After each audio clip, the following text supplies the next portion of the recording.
सोचिए अगर आप कल से अचानक बदल जाएं, हर मैसेज का तुरंत जवाब देना बंद, हर कॉल उठाना बंद, हर बार हाँ कहना बंद, तो क्या होगा? लोग आपको भूल जाएंगे या पहली बार आपको नोटिस करना शुरू करेंगे। सच थोड़ा अनकंफर्टेबल है, लेकिन जितना जल्दी आप इसे समझ लेंगे, उतना जल्दी आपकी जिंदगी बदलने लगेगी। क्योंकि यह वीडियो अच्छा इंसान बनने के खिलाफ नहीं है। यह वीडियो उस ट्रैप के बारे में है जिसमें फंसकर अच्छे लोग अपनी ही वैल्यू खत्म कर देते हैं। आपने कभी नोटिस किया है, जो लोग हर समय अवेलेबल रहते हैं, हर किसी के लिए रेडी रहते हैं, कभी मना नहीं करते, उन्हें लोग सीरियसली नहीं लेते। और वहीं जो लोग लिमिटेड होते हैं, जिन तक पहुंचना आसान नहीं होता, उनके लिए लोग एफर्ट करते हैं। अब यहां एक छोटा सा सवाल खुद से पूछिए, क्या आप लोगों के लिए ऑप्शन है या प्रायोरिटी? क्योंकि इंसान की नेचर थोड़ी अजीब है। हम बोलते कुछ और हैं लेकिन फील कुछ और करते हैं। हम कहते हैं हमें अच्छे लोग पसंद हैं, लेकिन रिस्पेक्ट हम उन्हें देते हैं जिनके पास बाउंड्रीज होती हैं। हम कहते हैं हमें केयर चाहिए, लेकिन वैल्यू हम उसी चीज की करते हैं जो आसानी से नहीं मिलती। यही वो जगह है जहां बीइंग नाइस और बीइंग वैल्यूएबल के बीच का फर्क शुरू होता है। अब मैं आपको एक छोटी सी कहानी सुनाता हूं। बहुत सिंपल है, लेकिन शायद आप उसमें खुद को देख पाएंगे। एक लड़का था, हमेशा सबकी हेल्प करता था। ऑफिस में कोई काम हो, दोस्त को कहीं जाना हो, फैमिली को कुछ चाहिए हो, वो हमेशा रेडी। उसके फोन पर अगर कोई मैसेज आता तो वो इंस्टेंटली रिप्लाई करता। कोई कॉल करे तो चाहे वो कितना भी बिजी क्यों ना हो, वो उठा लेता। शुरू में सबको वो बहुत अच्छा लगा। सब कहते थे, यार तू बहुत अच्छा इंसान है, तू जैसा दोस्त सबको मिले। लेकिन धीरे धीरे कुछ चेंज होने लगा। लोग उसकी रिस्पेक्ट नहीं कर रहे थे, बस उसे यूज कर रहे थे। जब उसे किसी की जरूरत होती, लोग बिजी हो जाते। जब वो किसी से बात करना चाहता, लोग लेट रिप्लाई देते। जब वो किसी से एक्सपेक्ट करता, लोग इग्नोर कर देते। और उसे समझ नहीं आ रहा था, मैं इतना अच्छा हूं फिर भी मेरे साथ ऐसा क्यों हो रहा है। अब ध्यान से समझिए, प्रॉब्लम उसकी अच्छाई नहीं थी, प्रॉब्लम उसकी अवेलेबिलिटी थी। क्योंकि इंसान का दिमाग एक सिंपल रूल पर काम करता है, जो चीज जितनी ईजिली मिलती है, उसकी वैल्यू उतनी कम हो जाती है। आप रोज सूरज को देखते हैं, क्या कभी आपने उसके लिए एक्साइटमेंट फील की? नहीं। लेकिन अगर वही सूरज एक दिन ना निकले, पूरी दुनिया पैनिक में आ जाएगी। यही प्रिंसिपल आपकी लाइफ में भी काम करता है। जब आप हर समय अवेलेबल रहते हैं, आप डेली न्यूज बन जाते हैं, और डेली न्यूज को कोई याद नहीं रखता। लेकिन जब आप सडनली अनअवेलेबल हो जाते हैं, आप ब्रेकिंग न्यूज बन जाते हैं, और ब्रेकिंग न्यूज पर सबका अटेंशन जाता है। अब यहां ज्यादातर लोग एक बड़ी गलती करते हैं। वो सोचते हैं कि ठीक है, अब मैं भी एटीट्यूड दिखाऊंगा, मैं भी इग्नोर करूंगा। लेकिन यही वो पॉइंट है जहां से गेम और खराब हो जाता है। क्योंकि फेक एटीट्यूड और रियल सेल्फ रिस्पेक्ट में जमीन आसमान का फर्क है। अगर आप बाहर से अनअवेलेबल हैं, लेकिन अंदर से उसी इंसान के मैसेज का इंतजार कर रहे हैं, तो आप गेम हार चुके हैं। क्योंकि इंसान सिर्फ वर्ड्स नहीं, एनर्जी भी महसूस करता है। आपने नोटिस किया होगा, कभी कभी कोई कुछ बोलता नहीं है, फिर भी आपको समझ आ जाता है कि वो डेस्परेट है या कॉन्फिडेंट है। यही चीज यहां भी होती है। अगर आपकी नो के पीछे गिल्ट है, अगर आपकी साइलेंस के पीछे एक्सपेक्टेशन है, अगर आपकी डिस्टेंस के पीछे फियर है, तो सामने वाला उसे फील कर लेता है। और जैसे ही उसे ये समझ आया कि आप अंदर से अभी भी डिपेंड हैं, आपकी सारी वैल्यू खत्म। इसीलिए सबसे पहले ये समझना जरूरी है कि बीइंग नाइस प्रॉब्लम नहीं है, लेकिन टू अवेलेबल होना प्रॉब्लम है। अब यहां एक और डीप ट्रूथ समझिए, लोग आपकी वैल्यू आपके वर्ड से डिसाइड नहीं करते, आपकी बिहेवियर से करते हैं। आप चाहे जितना बोल लो, मेरी भी रिस्पेक्ट करो, लेकिन अगर आप हर बार खुद को लास्ट में रखोगे, तो सामने वाला भी आपको लास्ट में ही रखेगा। रिस्पेक्ट कभी मांगी नहीं जाती, रिस्पेक्ट दिखाई जाती है अपने एक्शन से। अब जरा इमेजिन कीजिए दो लोगों को। पहला इंसान हर बार हां बोलता है, कोई भी कुछ बोले वो एडजस्ट कर लेता है। उसे डर लगता है कि अगर उसने मना किया तो लोग उसे छोड़ देंगे। दूसरा इंसान काल्म है, क्लियर है, वो हर चीज के लिए अवेलेबल नहीं है। अगर उसे कुछ सही नहीं लगता तो वो बिना एक्सप्लेन किए नो बोल देता है। अब ऑनेस्टली बताइए, आप किसे ज्यादा रिस्पेक्ट देंगे? यही रियलिटी है। और यही रीजन है कि टू नाइस लोग अक्सर इग्नोर हो जाते हैं, क्योंकि उनकी लाइफ का सेंटर खुद नहीं, दूसरे लोग बन जाते हैं। और जिस इंसान की लाइफ का कंट्रोल उसके खुद के पास नहीं होता, उसकी वैल्यू कभी स्टेबल नहीं रह सकती। अब यहाँ एक अनकंफर्टेबल सवाल आता है। अगर आप अचानक बदल गए, अगर आपने बाउंड्रीज बनानी शुरू कर दी, अगर आपने हर चीज के लिए अवेलेबल रहना बंद कर दिया, तो क्या लोग आपको छोड़ देंगे? हो सकता है, लेकिन यही पॉइंट है जहां आपकी ग्रोथ शुरू होती है। क्योंकि जो लोग सिर्फ आपकी अवेलेबिलिटी के लिए आपके साथ हैं, वो कभी आपके नहीं थे। वो सिर्फ उस वर्जन के साथ थे जो हमेशा हाँ बोलता था। और जब आप हाँ से ना पर शिफ्ट करते हो, तो असली लोग फिल्टर होने लगते हैं। अब यहां एक बहुत इंपॉर्टेंट बात समझिए। बाउंड्रीज बनाना मतलब लोगों से दूर भागना नहीं है। बाउंड्रीज बनाना मतलब खुद के करीब आना है। आप जब हर किसी को खुश करने की कोशिश करते हो, तो धीरे धीरे आप खुद से दूर होते जाते हो। और आयरनी ये है, जितना ज्यादा आप लोगों को खुश करने की कोशिश करते हो, उतना ही कम लोग आपसे खुश रहते हैं। क्योंकि इंसान नेचुरली उस चीज को पुश करता है जो इजीली मिल रही हो। इसीलिए गेम चेंज करने के लिए आपको पहले अपना माइंडसेट चेंज करना होगा। आपको ये एक्सेप्ट करना होगा कि हर कोई आपको पसंद नहीं करेगा, हर कोई आपके साथ नहीं रहेगा, और हर किसी को खुश रखना आपकी रिस्पॉन्सिबिलिटी नहीं है। और जैसे ही आप ये एक्सेप्ट कर लेते हो, आप फ्री हो जाते हो। अब आप डिसीजंस फियर से नहीं, क्लैरिटी से लेने लगते हो। और क्लैरिटी ही वो चीज है जो आपकी वैल्यू बनाती है। अब यहां मैं आपको एक छोटी सी रियल लाइफ सिचुएशन देता हूं। मान लीजिए आपका कोई दोस्त है जो हमेशा आपसे हेल्प मांगता है। हर बार आप हाँ बोलते हो, चाहे आपको खुद इनकन्वीनियंस हो रहा हो। लेकिन एक दिन आप मना कर देते हो, पोलाइटली, बिना गिल्ट के। अब दो चीजें हो सकती हैं। या तो वो इंसान नाराज हो जाएगा और डिस्टेंस बना लेगा, या फिर वो आपको पहले से ज्यादा रिस्पेक्ट करेगा, क्योंकि अब उसे समझ आ गया कि आपकी भी लिमिट्स हैं। और दोनों ही केसेस में आप जीतते हो, क्योंकि पहले केस में आपने एक ऐसे इंसान को लूज किया जो आपको यूज कर रहा था, और दूसरे केस में आपने रिस्पेक्ट गेन की। अब यहीं पर गेम इंटरेस्टिंग होता है, क्योंकि जैसे ही आप बदलते हो, लोग रिएक्ट करते हैं। कुछ लोग कंफ्यूज होंगे, कुछ इरिटेट होंगे, कुछ आपको टेस्ट करेंगे। और यही वो मोमेंट है जहां 90% लोग वापस पुराने पैटर्न में चले जाते हैं, क्योंकि उन्हें डर लगता है कहीं मैं लोगों को खो ना दूं। लेकिन सच ये है, अगर आप खुद को खोकर लोगों को रख रहे हो, तो वो ऑलरेडी लॉस्ट गेम है। इसलिए अगला स्टेप ये नहीं है कि आप अचानक कोल्ड बन जाओ या एटीट्यूड दिखाने लगो। अगला स्टेप ये है कि आप धीरे धीरे अपने स्टैंडर्ड्स रेज करो। हर बार तुरंत रिप्लाई करना जरूरी नहीं है, हर बार अवेलेबल रहना जरूरी नहीं है, हर चीज एक्सप्लेन करना जरूरी नहीं है, और सबसे इंपॉर्टेंट, हर किसी को इम्प्रेस करना जरूरी नहीं है।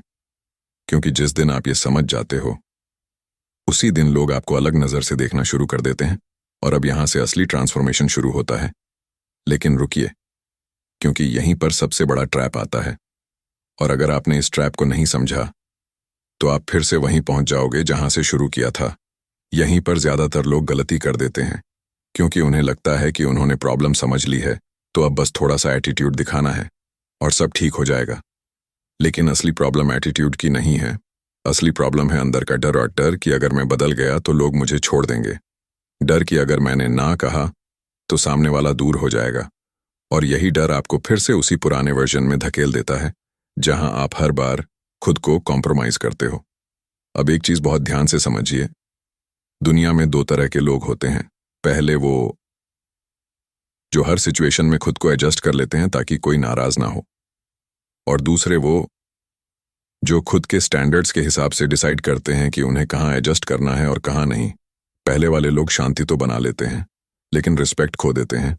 दूसरे वाले लोग थोड़ी फ्रिक्शन क्रिएट करते हैं, लेकिन रिस्पेक्ट बना लेते हैं। और लॉन्ग टर्म में हमेशा रिस्पेक्ट जीतता है, ना कि टेम्पररी कंफर्ट। अब जरा एक सीन इमेजिन करो, तुम किसी के साथ बैठे हो और सामने वाला इंसान तुम्हारी हर बात पर हाँ बोल रहा है। तुम जो कहो वो अग्री कर रहा है, कभी ओपोज नहीं करता, कभी अपना ओपिनियन स्ट्रांगली नहीं रखता। कुछ टाइम बाद तुम्हें कैसा लगेगा? शायद शुरू में अच्छा लगे, लेकिन धीरे धीरे तुम उसे सीरियसली लेना बंद कर दोगे, क्योंकि तुम्हें लगेगा इसका खुद का स्टैंड ही नहीं है। अब उसी जगह दूसरा इंसान रखो जो काल्म है लेकिन क्लियर है, जो हर बात पर अग्री नहीं करता, लेकिन जब बोलता है तो सेंस बनती है। तुम ऑटोमेटिकली उसकी बात को ज्यादा वैल्यू दोगे। यही डिफरेंस है प्रेजेंस और अप्रूवल में।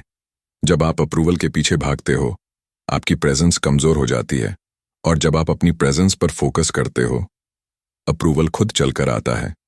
अब यहां एक और डीप चीज समझो, जिसे बहुत कम लोग नोटिस करते हैं। जब आप हर किसी को खुश करने की कोशिश करते हो, तो आप अननोइंगली ये सिग्नल देते हो कि मुझे तुम्हारी जरूरत है। और जैसे ही सामने वाले को ये सिग्नल मिलता है, पावर शिफ्ट हो जाती है। अब कंट्रोल उसके पास है, क्योंकि उसे पता है कि आप उसे लूज करने से डरते हो। लेकिन जैसे ही आप इंटरनली ये एक्सेप्ट कर लेते हो कि अगर ये इंसान चला भी गया तो मैं ठीक रहूंगा, उसी पल पावर वापस आपके पास आ जाती है। और ये कोई मोटिवेशनल लाइन नहीं है, ये प्योर साइकोलॉजी है। इंसान हमेशा उसी चीज को वैल्यू करता है जिसे वो लूज कर सकता है। अब यहां एक छोटा सा ट्विस्ट है, और यही ट्विस्ट पूरा गेम बदल देता है। लोग सोचते हैं कि वैल्यू क्रिएट करने के लिए कुछ एक्स्ट्रा करना पड़ेगा, ज्यादा इंप्रेस करना पड़ेगा, ज्यादा एफर्ट डालना पड़ेगा। लेकिन सच इसका उल्टा है। कभी कभी वैल्यू क्रिएट करने के लिए आपको कम करना पड़ता है। कम बोलना, कम रिएक्ट करना, कम अवेलेबल रहना। क्योंकि जब आप हर जगह होते हो, तो आप कहीं भी स्पेशल नहीं रहते। अब मैं तुम्हें एक रियल लाइफ पैटर्न दिखाता हूं, शायद तुमने खुद एक्सपीरियंस किया होगा। जब तुम किसी को इम्प्रेस करने की कोशिश करते हो, तुम ज्यादा टेक्स्ट करते हो, ज्यादा एक्सप्लेन करते हो, ज्यादा एफर्ट डालते हो, लेकिन सामने वाला उतना इन्वेस्ट नहीं करता। फिर एक पॉइंट आता है जब तुम थोड़ा पीछे हटते हो, रिप्लाईज लेट करते हो, अपनी लाइफ में बिजी हो जाते हो, और अचानक वही इंसान ज्यादा इंटरेस्ट दिखाने लगता है। तुम सोचते हो ये क्या हो गया? असल में कुछ भी मैजिक नहीं हुआ, बस बैलेंस शिफ्ट हुआ है।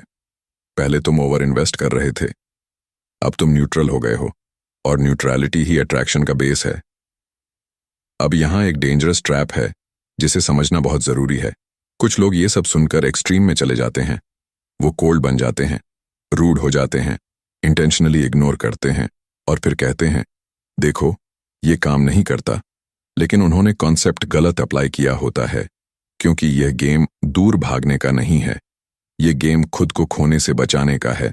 आपको इनसेंसिटिव नहीं बनना है, आपको सेंटर्ड बनना है। सेंटर्ड मतलब आपकी हैप्पीनेस किसी और के बिहेवियर पर डिपेंड नहीं करती। अब यहां एक और पावरफुल रियलाइजेशन आता है। जब आप खुद में बिजी होते हो, अपने गोल्स में, अपने काम में, अपनी ग्रोथ में, तब आप नेचुरली लेस अवेलेबल हो जाते हो। और यही सबसे रियल फॉर्म है हाई वैल्यू का, क्योंकि आप एक्टिंग नहीं कर रहे, आप जेन्युइनली बिजी हो, और इंसान डिफरेंस फील कर लेता है। अगर आप फेक बिजी हो, सिर्फ दिखाने के लिए, तो वो एनर्जी में दिख जाता है। लेकिन अगर आप सच में फोकस्ड हो, तो आपको कुछ प्रूव करने की जरूरत ही नहीं पड़ती। अब यहां से नेक्स्ट लेवल शुरू होता है। जब आप धीरे धीरे बदलते हो, लोग नोटिस करते हैं। कुछ लोग पूछेंगे तू बदल गया है क्या? कुछ लोग कंप्लेन करेंगे पहले जैसा नहीं रहा, और कुछ लोग क्वाइटली डिस्टेंस बना लेंगे। और यहीं पर आपकी रियल टेस्ट होती है, क्योंकि यही वो मोमेंट है जहां आपको डिसाइड करना होता है कि आप वापस पुराने वर्जन में जाना चाहते हो या नए वर्जन को होल्ड करना चाहते हो। ज्यादातर लोग यहीं हार जाते हैं, क्योंकि उन्हें गिल्ट फील होता है। उन्हें लगता है मैं सेल्फिश बन गया हूं।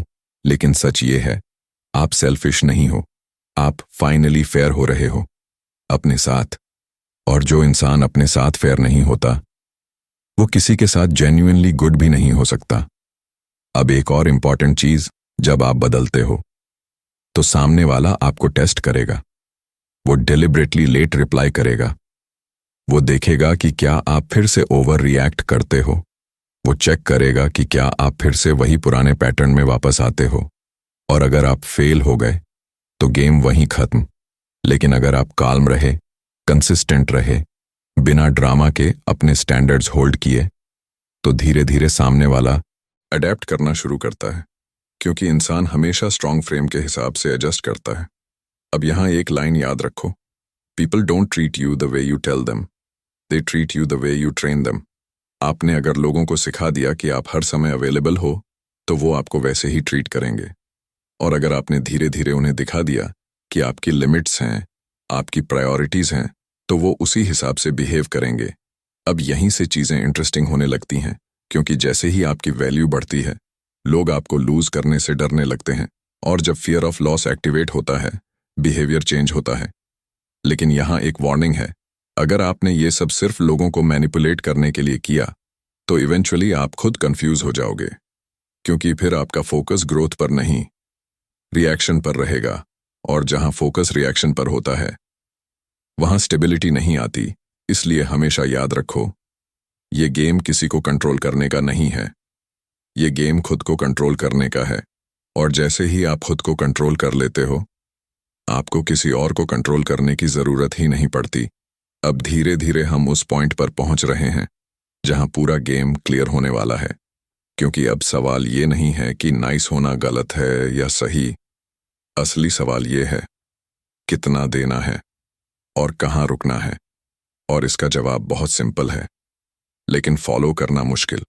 और यहीं पर वो 3 चीज़ें आती हैं, जो अगर आपने समझ ली, तो आपकी पूरी इमेज, पूरी प्रेजेंस और लोगों का आपके प्रति बिहेवियर बदल सकता है। अब यहाँ से चीज़ें और क्लियर होने लगती हैं, क्योंकि अब तक आपने समझ लिया है कि प्रॉब्लम अच्छा होना नहीं है, प्रॉब्लम है बिना लिमिट के देना। लेकिन असली सवाल अभी भी वही है, कितना देना है और कहाँ रुकना है। क्योंकि अगर आपको ये बैलेंस नहीं आता, तो या तो आप खुद को खो दोगे, या फिर इतना रिजिड हो जाओगे कि लोग आपसे जुड़ ही नहीं पाएंगे। और यहीं पर वो 3 शिफ्ट्स आते हैं, जो क्वाइटली आपकी पूरी पर्सनैलिटी बदल देते हैं, बिना किसी ड्रामा के, बिना किसी अनाउंसमेंट के। पहला शिफ्ट, रिएक्शन से रिस्पॉन्स में जाना। अब इसे एक सिंपल सिचुएशन से समझते हैं। मान लो किसी ने आपको मैसेज किया और आपने तुरंत रिप्लाई कर दिया, फिर उसने 5 घंटे तक रिप्लाई नहीं किया। अब आपका दिमाग क्या करेगा? ये इग्नोर कर रहा है क्या? मैंने कुछ गलत बोल दिया? मैं इतना जल्दी रिप्लाई क्यों कर दिया?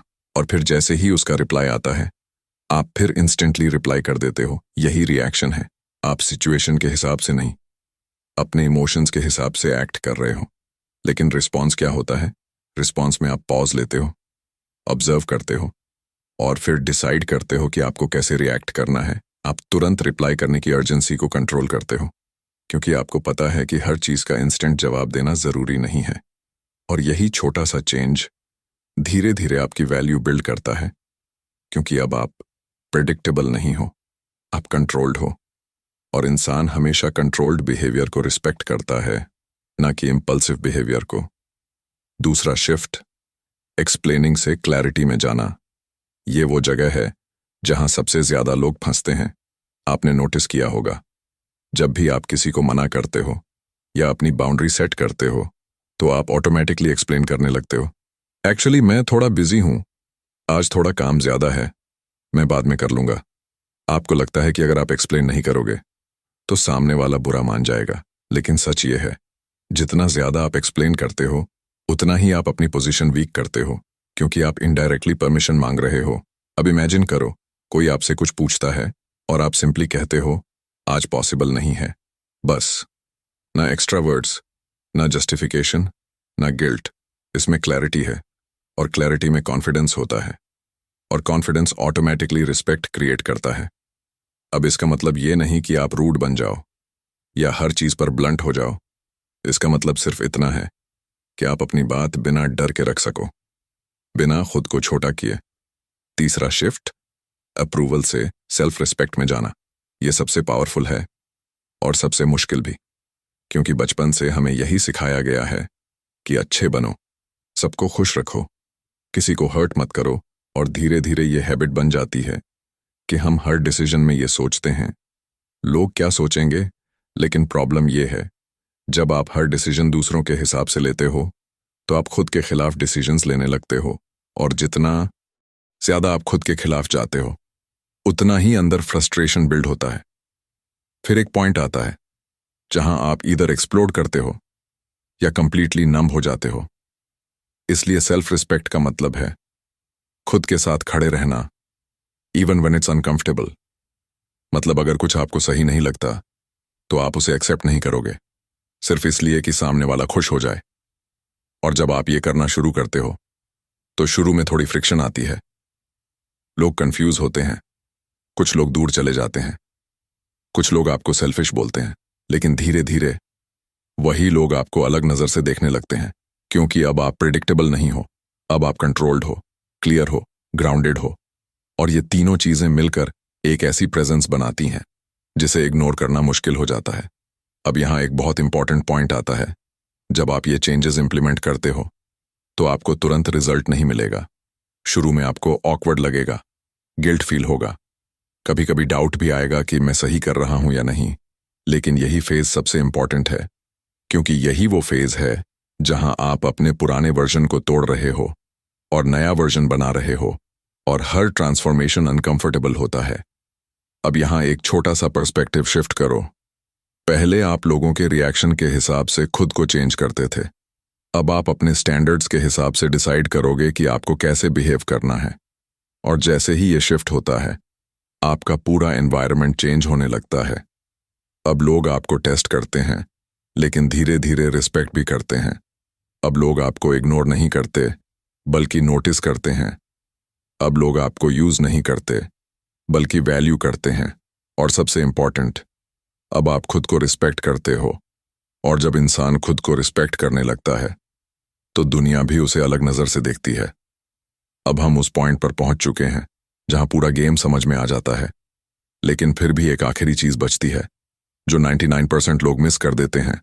और अगर आपने इसे नहीं समझा तो आप फिर से वहीं वापस चले जाओगे जहां से शुरू किया था, क्योंकि ये सारी स्ट्रैटेजीज, ये सारे कॉन्सेप्ट्स तब तक काम नहीं करेंगे जब तक आपके अंदर एक चीज क्लियर नहीं होती, और वो चीज है आपका इंटेंशन। आप ये सब क्यों कर रहे हो? लोगों को इम्प्रेस करने के लिए या खुद को बेटर बनाने के लिए? अगर आपका आंसर पहला है तो आप कुछ टाइम बाद फिर से वही मिस्टेक्स करोगे। लेकिन अगर आपका आंसर दूसरा है तो चीजें परमानेंटली चेंज होंगी, क्योंकि फिर आपका फोकस लोगों के रिएक्शन पर नहीं, अपनी ग्रोथ पर होगा। और ग्रोथ हमेशा स्टेबल होती है, रिएक्शन हमेशा टेम्पोरेरी। अब इमेजिन करो, आपने खुद पर काम करना शुरू किया, आपने बाउंड्रीज सेट करनी शुरू की, आपने अपने टाइम, एनर्जी और अटेंशन की वैल्यू समझनी शुरू की। और कुछ टाइम बाद वही लोग जो आपको इग्नोर करते थे, वही लोग वापस आने लगते हैं, मैसेज करते हैं, कॉल करते हैं, कैजुअली पूछते हैं क्या चल रहा है। और यहीं पर 99% लोग फिर से गलती कर देते हैं, क्योंकि अंदर का पुराना पैटर्न एक्टिवेट हो जाता है। वो इंस्टेंटली रिप्लाई करते हैं, एक्स्ट्रा एफर्ट डालते हैं, और फिर से वही साइकिल शुरू हो जाती है। लेकिन अगर आपने यहाँ कंट्रोल रखा, अगर आपने अपने स्टैंडर्ड्स होल्ड किए, तो यहीं पर पूरा गेम बदल जाता है। क्योंकि अब ये नॉर्मल कॉन्वर्सेशन नहीं है, ये साइकोलॉजिकल मोमेंट है। और इस मोमेंट में आपका एक सेंटेंस आपकी पूरी वैल्यू डिसाइड कर सकता है। लंबी एक्सप्लेनेशन नहीं, पुरानी बातें नहीं, कोई शिकायत नहीं, बस एक सिंपल लाइन, मैं अब हर किसी के लिए अवेलेबल नहीं हूं। मैंने अपनी प्रायोरिटीज क्लियर कर ली हैं। और फिर साइलेंस, ना फॉलोअप, ना जस्टिफिकेशन, बस स्पेस। क्योंकि अब बात शब्दों की नहीं, एनर्जी की है। और यही साइलेंस सामने वाले के दिमाग में वो क्वेश्चंस क्रिएट करता है जो पहले आपके दिमाग में चलते थे। ये इतना चेंज कैसे हो गया? ये मुझे कन्विंस क्यों नहीं कर रहा? क्या ये सच में मूव ऑन कर चुका है? और यही क्वेश्चंस रिस्पेक्ट क्रिएट करते हैं। अब यहां सबसे बड़ा डर आता है, अगर ये सब करने के बाद भी वो इंसान वापस ना आए तो? और यहीं पर आपकी असली जीत छुपी है, क्योंकि अगर कोई इंसान आपके बेस्ट वर्जन को भी वैल्यू नहीं करता तो वो कभी आपके वर्स्ट वर्जन के लायक भी नहीं था। और ये रियलाइजेशन पेनफुल जरूर है, लेकिन पावरफुल भी, क्योंकि यही आपको फ्री करता है। अब आप किसी को इम्प्रेस करने के लिए नहीं जीते, आप अपनी लाइफ क्रिएट करने के लिए जीते हो। और जैसे ही ये शिफ्ट होता है, आप रेयर बन जाते हो, क्योंकि इस दुनिया में बहुत लोग हैं जो अटेंशन के लिए भाग रहे हैं, लेकिन बहुत कम लोग हैं जो खुद पर फोकस कर रहे हैं। और हमेशा याद रखना, वैल्यू वो नहीं होती जो आप लोगों को दिखाते हो, वैल्यू वो होती है जो आप अलाउ करते हो। जिस दिन आपने डिसाइड कर लिया कि अब आप खुद को चीप एक्सेस नहीं दोगे, उसी दिन दुनिया आपको अलग ट्रीट करना शुरू कर देगी। और अंत में बस एक बात, अच्छा इंसान बनो, लेकिन इतना भी नहीं कि लोग तुम्हें ऑप्शन समझने लगें। क्योंकि रिस्पेक्ट और काइंडनेस साथ साथ चल सकते हैं, बस बीच में बाउंड्रीज होनी चाहिए। और जब बाउंड्रीज क्लियर होती हैं तो लोग बदलते हैं, सिचुएशंस बदलती हैं और सबसे इंपॉर्टेंट, आप बदलते हैं।